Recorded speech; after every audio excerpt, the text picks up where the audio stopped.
Hello dear students, myself Dr. Suchita Jain, Associate Professor, Department of Botany, Janki Devi Bajaj government girls college Kota. आज हम पढ़ेंगे C4 cycle. क्या पढ़ेंगे? C4 cycle.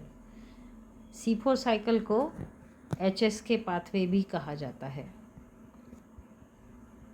HSK pathway.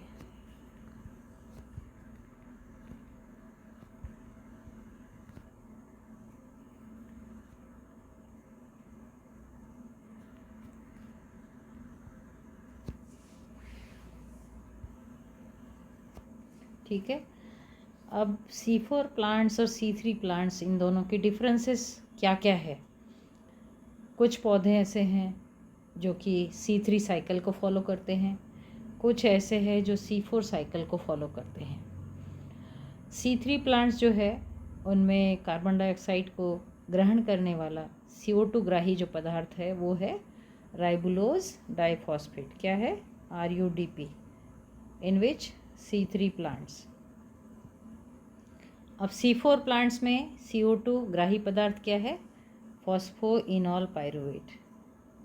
C4 plants में कौन ग्रहण करता है कार्बन डाइऑक्साइड को? Phosphoenol pyruvate. दोनों में अंतर है। सबसे पहला स्टेबल प्रोडक्ट C3 प्लांट्स में होता है phosphoglyceric acid, PGA, phosphoglyceric acid. और C4 प्लांट्स में first stable product is ऑक्जेलो acetic acid. क्या है? ऑक्जेलो एसिटिक एसिड। अब C3 साइकिल में क्या होता है? C3 साइकिल जो प्लांट्स फॉलो करते हैं उनकी पत्ती की आंतरिक संरचना या इंटरनल स्ट्रक्चर सामान्य प्रकार की होती है, normal. But in C4 plants it is special type, it is called as Kranz anatomy.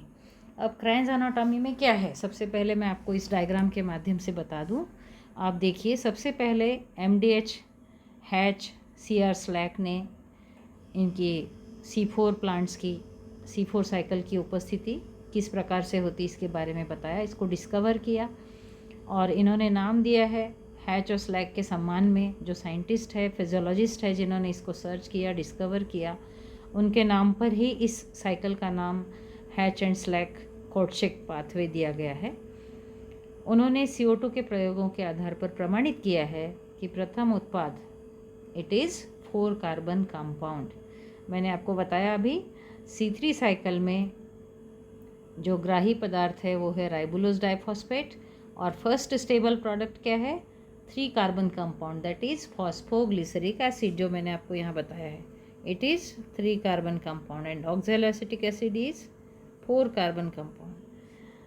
So that's why the name is given C4 cycle. It is observed in sugarcane, maize, cypress, Avena sativa, Triticum, Oryza sativa। यानी कि गन्ना, मक्का, Cyprus है, जई है, गेहूँ है, चावल है और जौ है, हॉर्डियम वल्गेर, इनमें भी ये C4 साइकिल ऑब्ज़र्व किया जाता है। लगभग ऐसे 18 फैमिलीज़ की 1500 स्पीशीज़ में C4 साइकिल ऑब्ज़र्व है। और C4 प्लांट्स की मैंने आपको बताई है स्ट्रक्चरल पिक्यूलरिटी है या इसके प्लांट्स की इंटरनल स्ट्रक्चर है, लीफ की इंटरनल स्ट्रक्चर है, it is special type, peculiar features of C4 plants. क्या होता है इसमें? पत्तियों में स्पेशल टाइप ऑफ स्ट्रक्चर देखने को मिलती है, एनाटॉमी देखने को मिलती है या आंतरिक संरचना देखने को मिलती है, उसे कहते हैं क्रैन्स एनाटॉमी। अब क्रैन्स एनाटॉमी में क्या होता है? आप देखिए, C4 पौधों की पत्तियों में क्या है? हम कहते हैं मेसोफिल सेल्स, पर्ण मध्योतक आप जिसे कहते हैं, वो पैलिसेड और स्पंजी ऊतकों में विभेदित नहीं होती। जनरली आप किसी पत्ती की संरचना देखते हैं तो आपको लोअर एपिडर्मिस या अपर एपिडर्मिस दिखेगा, तो यहाँ पर मेसोफिल सेल्स जो पाई जाती है, these are the mesophyll cells. तो मेसोफिल सेल्स जो हैं इन मेसोफिल सेल्स में विभेदन नहीं होता है, जो कि पैलिसेड और स्पॉन्जी पैरेन्काइमा में डिवाइडेड होती है। ऐसा नहीं होता है, जो कि संवहन पूल के या बंडल शीट उसके चारों ओर उपस्थित होती है। जो संवहन पूल जो होते हैं उनके चारों ओर जो सेल्स कोशिकाएं प्रेजेंट होती है उनको कहते हैं bundle sheath cells. These are bundle sheath cells.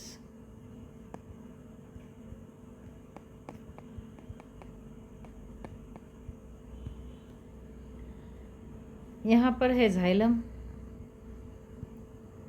और ये है फ्लोएम।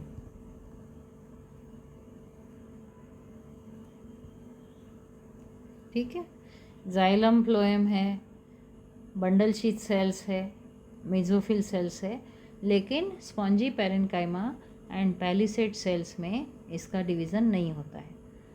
ये रेडियली अरेंज्ड होती है। बंडल शीथ सेल्स को आप देख रहे हैं, दे आर अरेंज्ड रेडियली।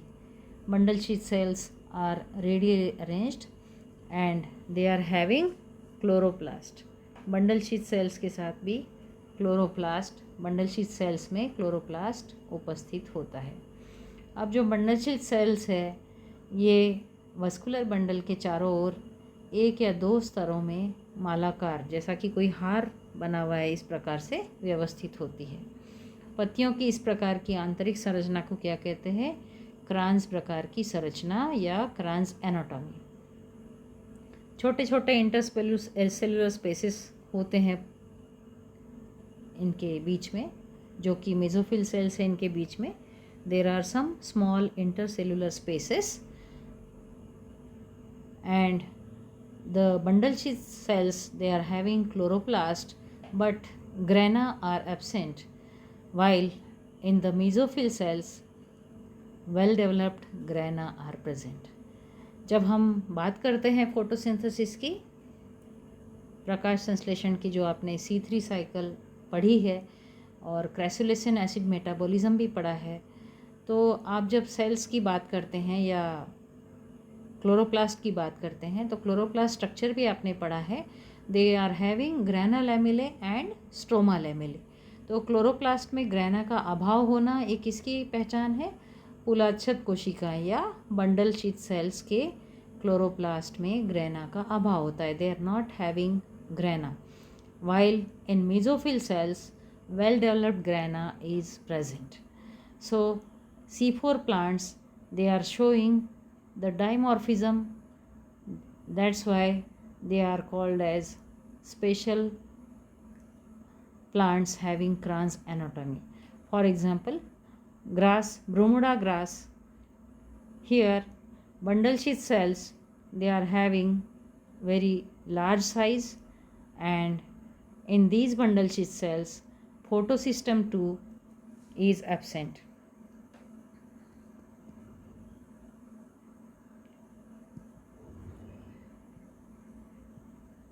क्या होता है? बंडल शीथ सेल्स में फोटोसिस्टम 2 एब्सेंट होता है। अब जब बंडल शीथ सेल्स में राइबोलोज 1,5 डाइफॉस्फेट कार्बोक्सिलेज एंजाइम और मेसोफिल सेल्स में क्लोरोप्लास्ट में phosphoenol pyruvate carboxylase enzyme present होता है। अब आप देखिए C3 C4 का अंतर भी आप देख रहे हैं प्लांट्स का, और आप ये भी देख रहे हैं कि संरचना में किस प्रकार से अंतर है और इन दोनों में कौन कौन सा एंजाइम कार्यरत है। बंडल शीथ सेल्स में कौन सा एंजाइम कार्यरत है? राइबोलोज 1,5 डाइफॉस्फेट RUBP,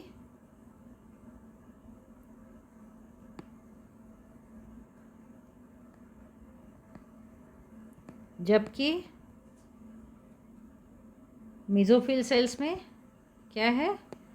मेसोफिल सेल्स में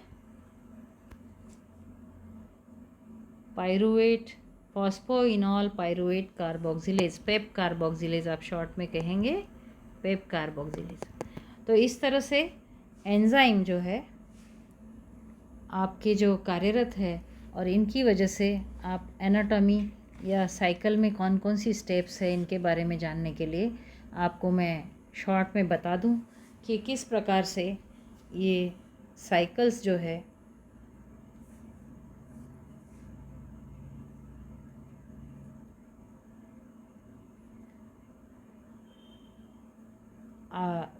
किन स्टेप्स के माध्यम से पूरी होती है।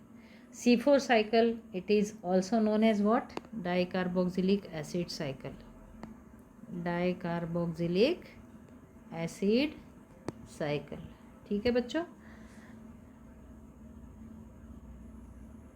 अब इसमें हैड्सलैक कोर्टशेक ने जो रिपोर्टिंग की कि dicarboxylic acids are the primary products of photosynthesis in sugar cane leaves, इसी के लिए इसका नाम दिया गया है HSK पाथवे। अब what are the reactions occurring in C4 pathway, what is the mechanism, इसकी क्रियाविधि क्या है, कैसे होता है और कौन सी स्टेप्स हम देखेंगे। सबसे पहले आप देखिए कि C4 पौधों में कार्बन डाइऑक्साइड का अपचयन केल्विन चक्र द्वारा ही होता है। क्या होता है, इस चक्र का उद्देश्य केल्विन चक्र हेतु कार्बन डाइऑक्साइड की पर्याप्त सांद्रता को उपलब्ध करवाना है। अब आप देखिए C3 और C4 का कितना गहरा संबंध है। यह कार्य किसके द्वारा होता है, पत्ती की मेसोफिल सेल्स द्वारा किया जाता है। कौन सा कार्य, जिसमें केल्विन चक्र के लिए CO2 की पर्याप्त कंसंट्रेशन या सांद्रता को उपलब्ध करवाना। ये किसके द्वारा किया जाता है, C4 पौधों के कार्बन डाइऑक्साइड का अपचयन जो होता है वो केल्विन चक्र के द्वारा होता है। तो ये चीज़ हमें रिएक्शंस में एक एक स्टेप्स में हमें देखनी है। In mesophyll cells the formation of phosphoglyceric acid takes place through 4 carbon compound. कैसे बनता है, लाइक ऑक्सैलो एसिटिक एसिड। तो हम सबसे पहला स्टेप क्या कहेंगे, first step carboxylation of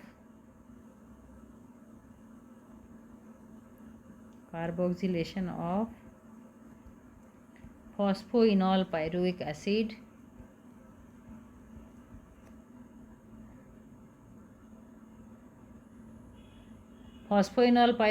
accepts CO2 to form oxaloacetic acid, which is what, which is 4 carbon compound. समझ में आई बात। डाइकार्बोक्सिलिक एसिड साइकिल भी कहलाती है। कार्बोक्सिलेशन फॉस्फोइनॉल पायरुविक एसिड का होता है और फॉस्फोइनॉल पायरुविक एसिड क्या करता है, कार्बन डाइऑक्साइड को ग्रहण करता है टू फॉर्म ऑक्सैलोएसिटिक एसिड, और oxaloacetic acid is the 4 carbon compound. And this reaction is catalysed by the enzyme phosphoenol pyruvate carboxylase. Enzyme कौन सा कार्यरत है, phosphoenol pyruvate carboxylase, that is phosphoenol pyruvate plus CO2 in presence of PEP carboxylase enzyme giving rise to OA। अब second step क्या है, second step is equilibrium of oxaloacetic acid, equilibrium of oxaloacetic acid with malate।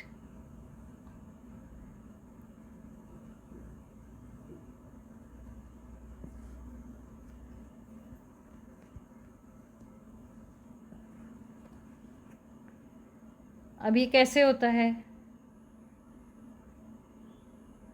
Oxaloacetic acid is very unstable and it is converted into either aspartate और mallet.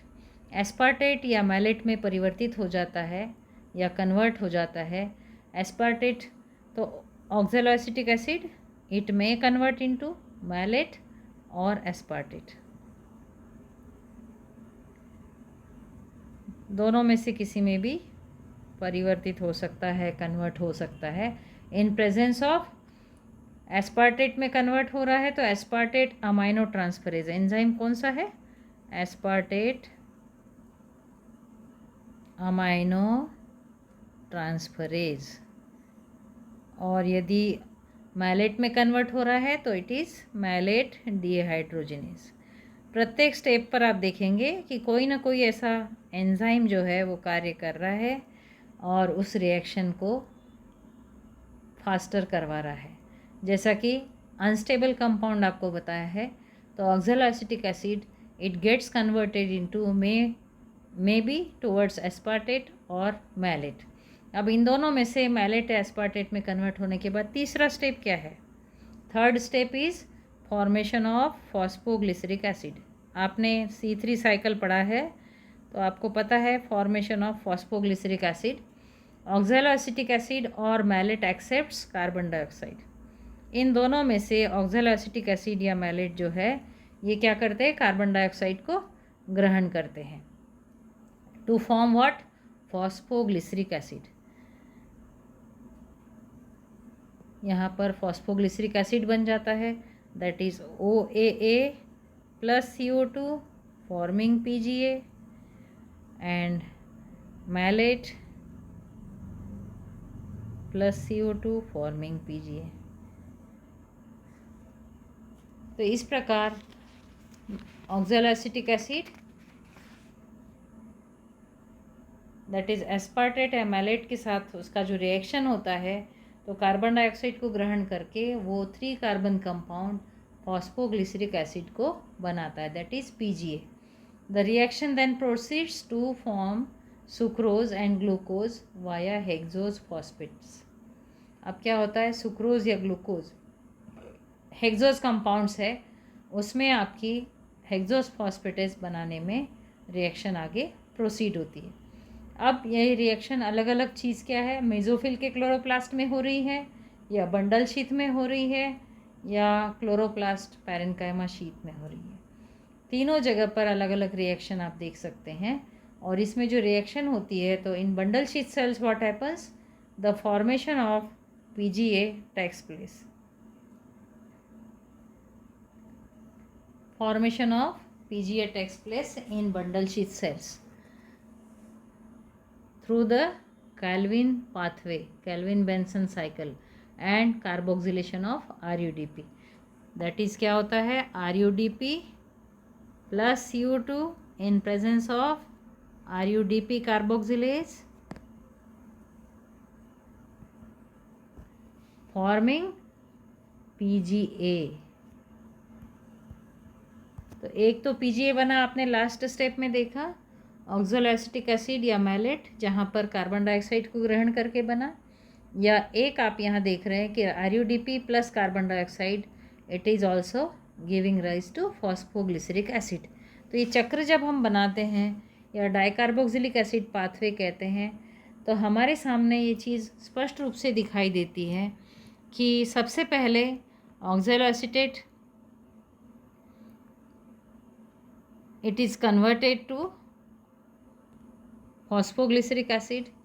So the role of pyruvate C3 cycle में आपने देखा है कि glyceraldehyde 3 phosphate बनेगा या dihydroxy acetone phosphate बनेगा।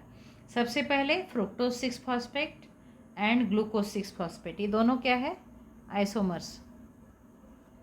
Fructose 6 phosphate and glucose 6 phosphate, these are isomers। अब फ्रुक्टोज 6 फॉस्फेट और ग्लूकोज 6 फॉस्फेट को हमने देखा है, इट में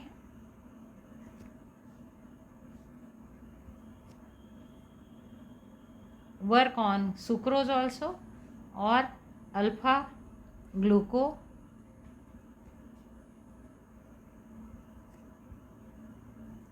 साइड्स एंड 2 साइकिल्स होती हैं यहाँ पर पैरेलल। फर्स्ट साइकिल में क्या हो रहा है कि पायरुवेट जो है phosphoenol pyruvate and carbon dioxide का ग्रहण करके ऑक्सैलोएसिटिक एसिड को बना रहा है। फर्स्ट साइकिल में phosphoenol pyruvate accepting CO2 to give rise to oxaloacetic acid, और oxaloacetate it giving rise to aspartate and malate, और इट में कन्वर्ट इनटू एस्पार्टेट मैलेट। ठीक है, अब एस्पार्टेट मैलेट के बाद ये क्या हो रहा है? जब रिएक्शंस हम देखते हैं तो हमारे पास फ्रुक्टोज 6 फॉस्फेट से कन्वर्शन किस में हो रहा है? Fructose 1,6 diphosphate. Fructose 1,6 diphosphate giving rise to dihydroxyacetone phosphate.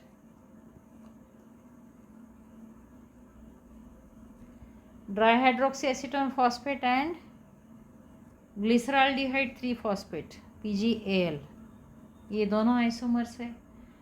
अब डाइहाइड्रोक्सीएसीटोन phosphate it is converted into 1,3-diphosphoglycerate and then 3-phosphoglycerate. 1,3-diphosphoglycerate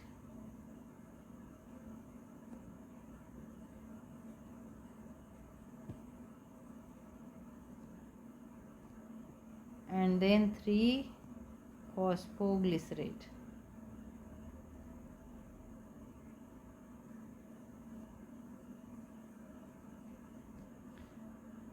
फिर जब मेसोफिल क्लोरोप्लास्ट में रिएक्शंस होती है तो एडिनोसाइन डाइफॉस्फेट और इनऑर्गेनिक फॉस्फेट इनकी और एटीपी प्लस इनऑर्गेनिक फॉस्फेट इनकी रिलीज़ आप देखते हैं और फॉस्फोइनॉल पायरुवेट कार्बन डाइऑक्साइड को ग्रहण कर लेता है.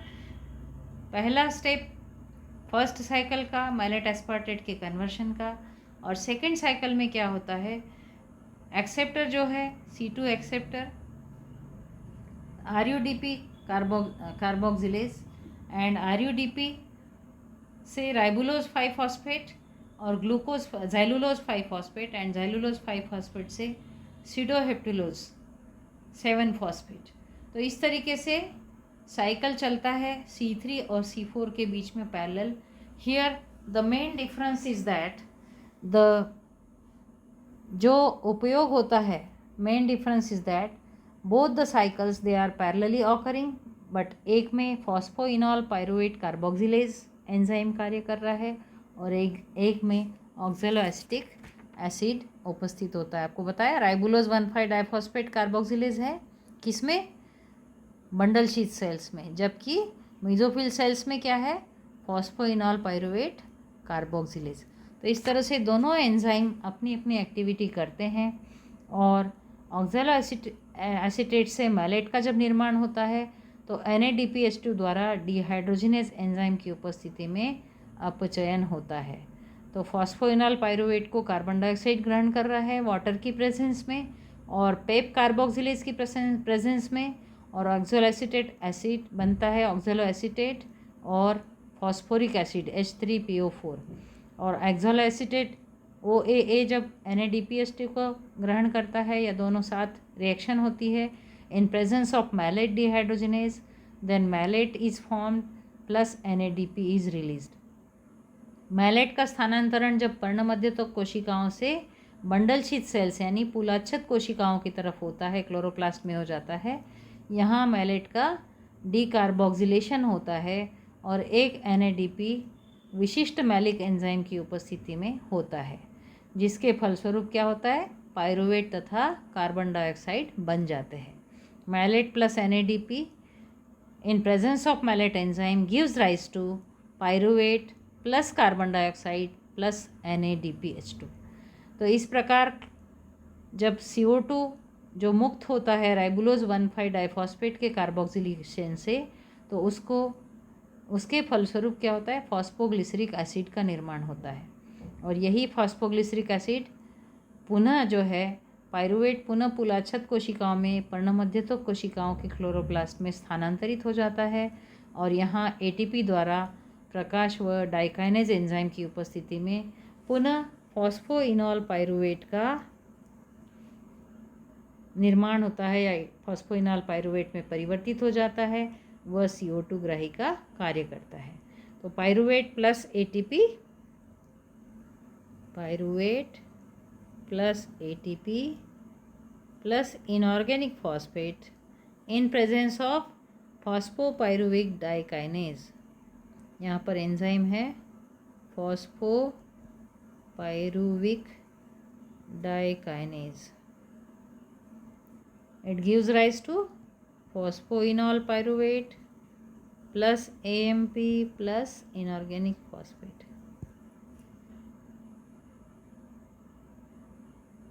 ATP का AMP में रूपांतरण होता है, adenosine triphosphate to adenosine monophosphate. Then adenosine monophosphate से एटीपी के पुनरुत्पादन में 2 एटीपी की आवश्यकता होगी। यही कारण है कि C4 चक्र में C3 की तुलना में 12 अतिरिक्त एटीपी की आवश्यकता होती है। तो इस प्रकार से जो भी हमने डिफरेंसेस देखे हैं, मेज़ में है या सैकेरम ऑफिसिनेरम मतलब कि गन्ने में है, तो इनमें ऑक्जेलो एसीटेट OAA के ट्रांसअमाइनेशन में एस्पार्टेट का निर्माण होता है और ऑक्जेलो acetate phosphoenol pyruvate carbon dioxide में रूपांतरित हो जाता है। इसलिए अलग अलग जो प्लांट्स है उनमें आपको प्रोडक्टिविटी भी अलग अलग मिलती है। तो C4 चक्र का महत्व क्या है? What is the significance of C4 cycle? Significance. What is significance? How it is important?